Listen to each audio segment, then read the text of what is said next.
a school playground in southern Mexico City has become ground zero for Mexico's earthquake recovery.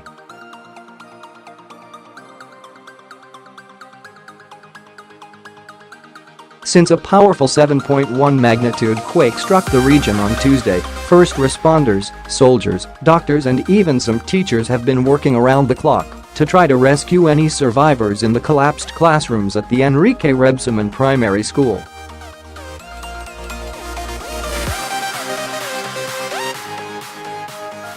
BBC reporters were at the scene on Wednesday afternoon local time as rescuers battled to reach anyone trapped beneath the rubble.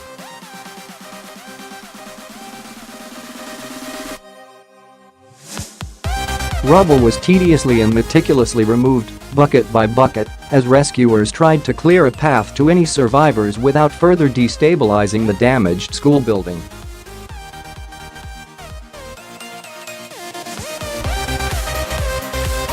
On what had previously been a basketball court, a makeshift field hospital was built, staffed largely by military doctors who were prepared to treat any survivors that might be extracted from the rubble.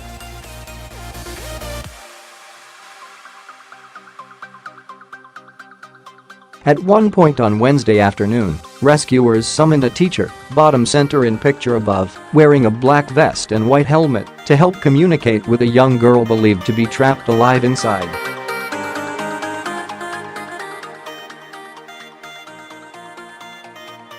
The belief was that the teacher, with a familiar voice for the pupil, could communicate with the victim while minimizing any further trauma.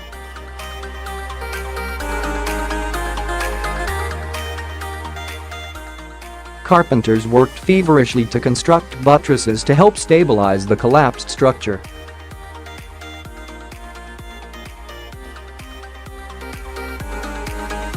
The support beams were seen bolstering many parts of the remaining school building as well as the destroyed classrooms.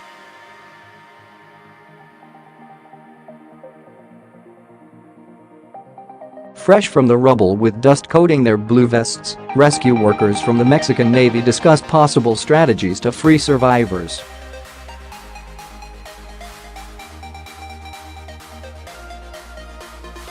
The race to help after the quake just outside the school grounds, workers clearing debris were regularly interrupted by shouts of silencio, silence, as rescuers used sensitive instruments to try and find victims.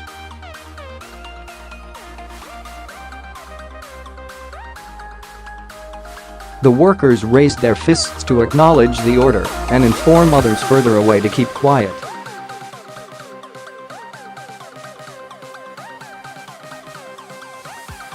Throughout the day, volunteers kept workers, soldiers, medical staff, victims' families and even the media fed and hydrated with snacks and drinks often passed out from trays or small bags.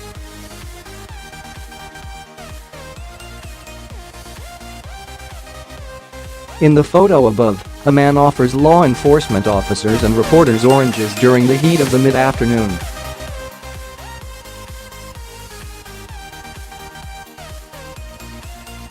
The operation was overseen by military officers and Mexico's Secretary of Public Education, left, wearing a gray vest, who stationed themselves on a one-story building overlooking the school playground.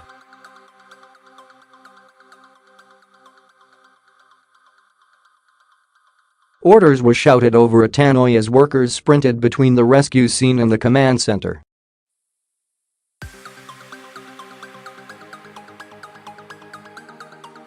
As night fell over Mexico City on Wednesday, rain began to fall. Search operations were slowed as workers spread tarpaulins over the rescue site.